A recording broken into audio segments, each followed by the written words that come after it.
जय हिंद दोस्तों, कैसे हैं आप सभी। मैं आपका दोस्त आर के बैंकिंग उड़ान से।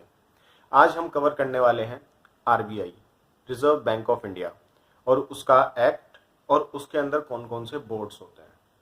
आरबीआई हमारे यहाँ पे बैंकर्स का बैंक है। जितने भी हमारे यहाँ पे बैंक हैं उनको सुपरवाइज करना, उनको रेगुलेट करना आरबीआई का काम है। आरबीआई हमेशा से बैंकों को रेगुलेट करता आ रहा है, देश के हित के लिए डिसीजन लेता हुआ आ रहा है, और कहीं ना कहीं पब्लिक इंटरेस्ट के लिए भी वो काम करता है। For a betterment of a consumer, for a betterment of the customer, हमेशा आरबीआई कुछ ना कुछ डिसीजन लेके आ रहा है। अब हमेशा उनके सर्कुलर्स आते हैं, अपडेटेड सर्कुलर्स देखिए।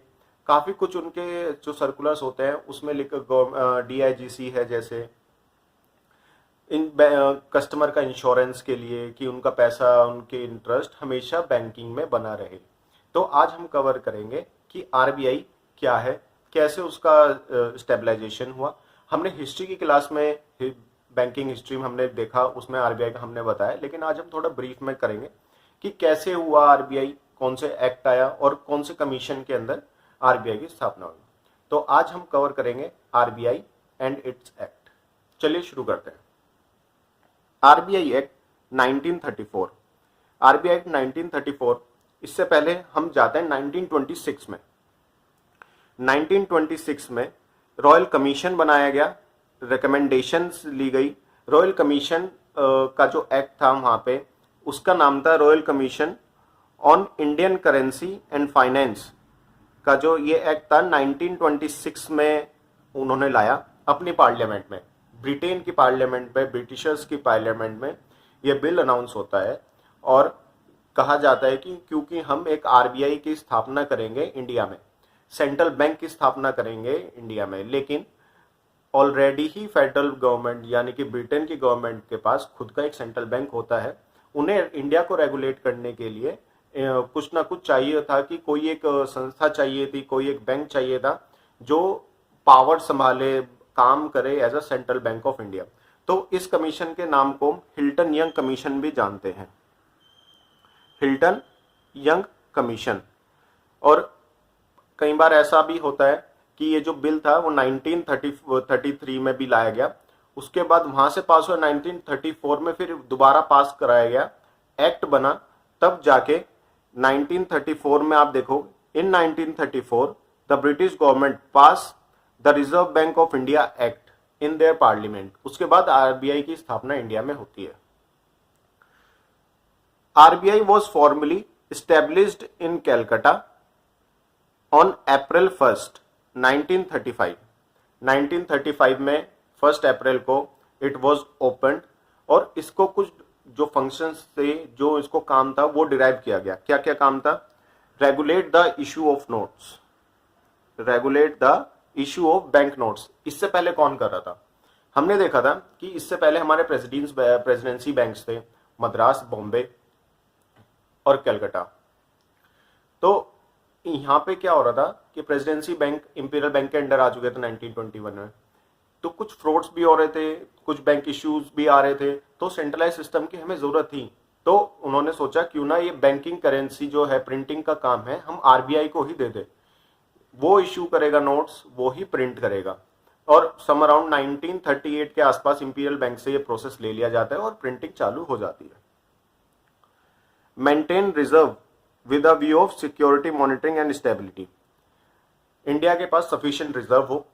इंडियन जो यहाँ पे जो रॉयल कमीशन था उसमें एक और रिकमेंडेशंस थी कि यहाँ पे जो इंडिया की इकोनॉमी है उसके लिए आप एक सफिशिएंट रिजर्व अपने पास रखें, ताकि कोई बैंक, बड़ा बैंक हमारे यहाँ पे कोलैप्स हो, पब्लिक का इंटरेस्ट कोलैप्स हो, उसको बचाने के लिए आप एक सफिशिएंट रिजर्व बना के रखें अपने पास। और वो रिजर्व आप बैलेंस ऑफ पेमेंट्स में भी यूज कर सकते हैं, आप इंपोर्ट एक्सपोर्ट करें उसमें भी यूज कर सकते हैं। To operate the credit currency system of the country to its advantage. अब बढ़ते हैं आगे। रिजर्व बैंक ऑफ इंडिया 1935, हम ना कुछ इसके मेन पॉइंट्स देखते हैं। आरबीआई का मेन पॉइंट्स क्या थे? First, established on 1 April 1935। Act 1934 में आ गया था, लेकिन 1 अप्रैल 1935 को हमारे यहाँ पे आरबीआई की स्थापना कर दी गई थी। It was established on recommendation of Hilton young commission. मैंने बताया था रॉयल कमीशन जो था करेंसीज के लिए, इंडियन करेंसी के लिए, उसी का नाम हिल्टन यंग कमीशन था और वही हम आगे पढ़ते भी हैं।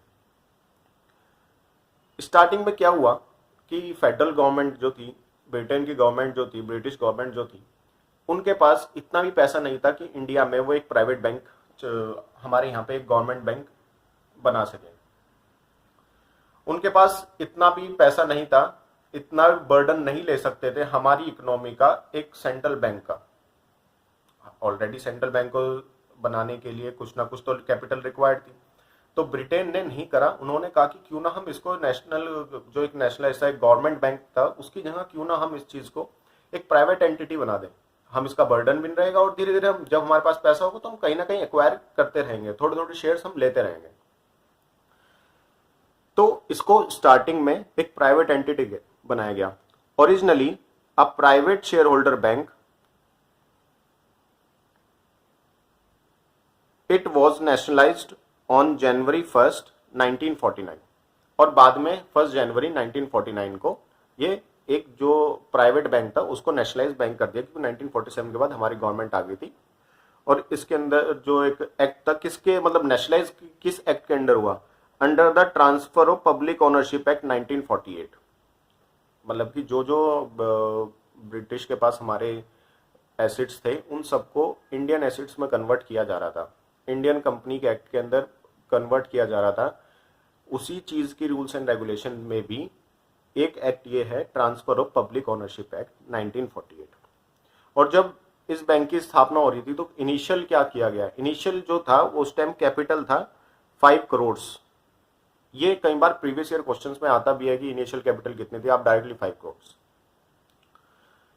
और स्टार्टिंग में जब ब्रिटिशर्स की सबसे फेमस लोकेशन और सबसे पसंदीदा लोकेशंस जो थी वो कैलकाटा थी, जो आज कोलकाता है, लेकिन इसका जो सेंट्रल ऑफिस था वो 1937 में मूव कर दिया था Mumbai. The central office was initially in Calcutta 1935 but move to Mumbai in 1937, क्योंकि सारे बैंकों के हेड ऑफिस धीरे धीरे मुंबई मूव हो रहे थे, इसीलिए इसको भी कोलकाता से हटाकर मुंबई करा गया। कई बार ऐसा भी होता है कि हम आरबीआई के गवर्नर्स पूछ लिए जाते हैं, और 3 हम फेमस गवर्नर पढ़ेंगे जो मेन गवर्नर्स हैं, जो पूछे भी जाते हैं कई बार। सबसे पहले जो हमारे गवर्नर थे सर ऑसबॉर्न स्मिथ 1935 से 1937, और जो सेकंड गवर्नर थे हमारे sir James Braid Taylor, James Taylor के नाम से भी जाना जाता है इनको, जेबी टेलर, जेम्स टेलर। ये थे 1937 से 1943। और जो इंपॉर्टेंट है, कई बार ये तो काफी बार पूछा भी गया है, थर्ड जो गवर्नर थे हमारे वो फर्स्ट इंडियन गवर्नर थे सीडी देशमुख। और इन्हीं के टाइम पे जो आरबीआई था वो ब्रिटिश के पास से इंडियन गवर्नमेंट के पास आया था। तो जो मूव था पब्लिक ओनरशिप एक्ट का वो इन्हीं के टाइम पे था। क्या होता है कि उस टाइम पे 1937 पे जो बर्मा था, हमारे यहाँ का म्यांमार था, वो अलग हो रहा होता है। तो इनिशियल उसको भी कोई ना कोई बैंक चाहिए था, उनका सेपरेशन हो रहा होता है यूनियन ऑफ इंडिया से। तो बैंक जो था हमारा सेंट्रल बैंक आरबीआई, वो उसके लिए भी काम करता है, बर्मा के लिए और पाकिस्तान के लिए। Burma, Myanmar ceased from Indian union in 1937, but the RBI continued to act as a central bank for Burma till April 1947. 1947 में उनका स्टेट बैंक ऑफ बर्मा आ जाता है, तो तब हम अपना सेंट्रल बैंक ऑफ बर्मा जो उनका था वो स्टैब्लिश हो जाता है, तब हम अपनी सर्विस बर्मा के लिए स्टॉप कर देते हैं। लेकिन उसी टाइम पे तो पाकिस्तान भी अलग हुआ था, उनके पास भी कोई सेंट्रल बैंक नहीं था, तो हमने उसके लिए भी एक्ट किया है। कब तक? After the partition of India, the Reserve Bank served as the central bank of Pakistan up to June 1948, when a State Bank of Pakistan commenced operations. State Bank of Pakistan बनाया गया जहाँ पे वो एक स्टेब्लिश तरीके से काम कर रहे थे। जैसे ही इस्टेब्लिशमेंट हो गया, हमने अपनी सर्विस देनी कर दी बंद। हमने उसके लिए कोई भी काम नहीं करा। हमने नोट प्रिंटिंग बंद कर दी पाकिस्तान के लिए, सब कुछ बंद कर दिया था जून 1948 के बाद। ये जो इतने सारे जो टॉपिक्स मैं आपके साथ डीप पढ़ा रहा हूँ, ये बहुत सारे प्रीवियस ईयर क्वेश्चन से ही बन के निकले हैं ये। तो कीप माइंड कि आप जब नोट्स बनाएं तो उसको पूरा डिटेल से कवर करें, पूरा डिटेल से देखें कि इसमें क्या क्या हम कवर कर रहे हैं, और इनको एक बार रिवीजन करें। मैं अगली आरबीआई का जो अगला हम बनाएंगे क्लास, उसमें मैं रिवीजन जरूर कराऊंगा इसकी कि हमने आज क्या पढ़ा। तो अब आते हैं कि आरबीआई को रेगुलेट कौन कर रहा है। आज हम देखते हैं 1947 के बाद उनका, उसके बाद नेशनलाइज हो जाता है हमारा आरबीआई, और करंटली क्या पोजीशन है, कौन कौन बोर्ड से हमें रूल्स एंड रेगुलेशन मिलते हैं। बोर्ड्स का आना बहुत जरूरी है, कई बार बोर्ड से बहुत बार क्वेश्चंस पूछे भी गए हैं। तो इसमें हम बोर्ड को, जो सेंट्रल बोर्ड है आरबीआई का, हम उसको डीपली कवर करेंगे ताकि इसमें हमारा कोई भी पॉइंट नहीं छूटना चाहिए। एग्जाम में कुछ भी आए हमें पता हो कि यार इसका आंसर ये है, हमने पढ़ा है। Central board of RBI, the RBI the reserve bank affairs as the governed by the central board of directors. The board is appointed by the government of India in keeping with Reserve Bank of India Act. RBI का जो act था उसके अंदर इसका भी प्रावधान है कि हमें एक बोर्ड बनाना है जो रेगुलेट करेगा आरबीआई को, जो अपनी रिकमेंडेशंस देगा आरबीआई को, जो डिसीजन देगा बैंकों को। तो वो कौन करता है? बोर्ड करते हैं। और जो भी अपॉइंटमेंट होगा या नॉमिनेशंस होगा, किसी भी पर्सन का अपॉइंटमेंट या किसी को नॉमिनेट करना कि यार ये डायरेक्टर बन सकते हैं हमारे यहाँ पे, वो सिर्फ पीरियड ऑफ 4 इयर्स ही रहेगा। दूसरी चीज, जो उसका कॉन्स्टिट्यूशन है वो 2 चीजों में डिवाइड है, official directors, non official directors. Official directors में फुल टाइम काम करेंगे, एक गवर्नर होगा और 4 डिप्यूटी गवर्नर्स होंगे, 5 नहीं होंगे, not more than 4 deputy governors. उसके बाद होगा non official directors. Non official directors में कौन होगा?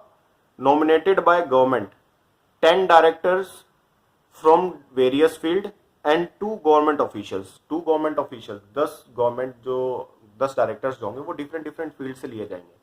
कोई ऑटोमोबाइल से होगा, कोई फार्मास्यूटिकल से होगा, कोई टेक्सटाइल से होगा। हमारे यहाँ के जो मेजर सेक्टर है उसके यहाँ से एक हम पर्सन जो काफी एक रेपुटेटेड पर्सन है, जिन्होंने जिंदगी में अपना कुछ अच्छा योगदान भी दिया है इस देश के लिए, उनको हम डायरेक्टर अपॉइंट करते हैं for a temporary purpose, for a period of 4 year. और इसमें 2 गवर्नमेंट ऑफिशियल्स होते हैं। ये कोई रेवेन्यू सेक्रेटरी हो जाता है, कोई फाइनेंस सेक्रेटरी हो सकता है, कुछ भी हो सकता है, फॉर अ फाइनेंस ओनली। और जो अदर 4 डायरेक्टर्स होंगे वो लोकल बोर्ड होगा।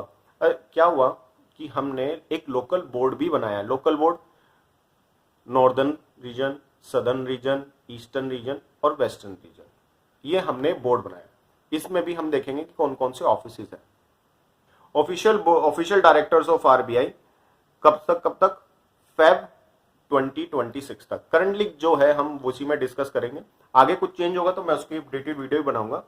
हमने देखा था 4 ऑफिशियल जो डायरेक्टर्स थे उसमें सिर्फ 5 बंदे थे, एक गवर्नर और उसके 4 डिप्यूटी डायरेक्टर गवर्नर्स। तो पहला जो गवर्नर है श्री संजय मल्होत्रा, जो अभी करंटली हमारे गवर्नर हैं।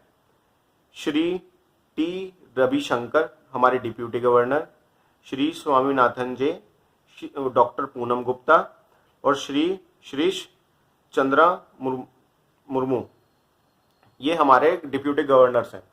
तो एक गवर्नर और 4 डिप्यूटी गवर्नर्स, उससे ऊपर हम नहीं डिप्यूटी गवर्नर्स बना सकते। और ये जो डेटा है ये अपडेटेड है फेब 2026 में। Local board of directors, local board of RBI में हमने देखा था कि 4 डिवीजन बना दिए थे, north, waste, east, south.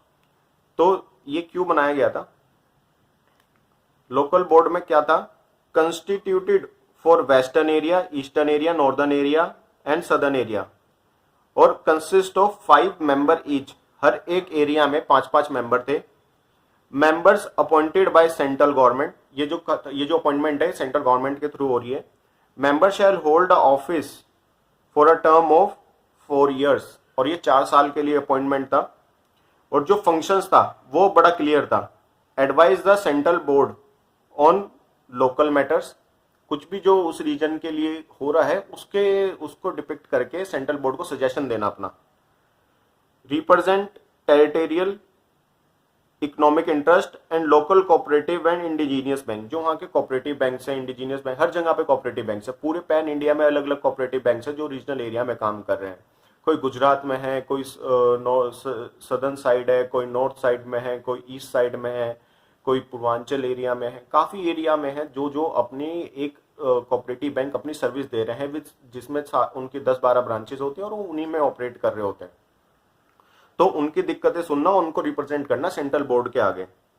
Perform task delegated by central board, central board क्या करता है, कुछ टास्क लोकल बोर्ड को देता है, क्योंकि वो मोर जो उनका काम है वो direct dealing with local board, मतलब लोकल पीपल्स है, लोकल बैंक से है, वहाँ के कोऑपरेटिव बैंक से है, ताकि वो जो ग्राउंड एरिया है वहाँ की रियलिटी देख सके।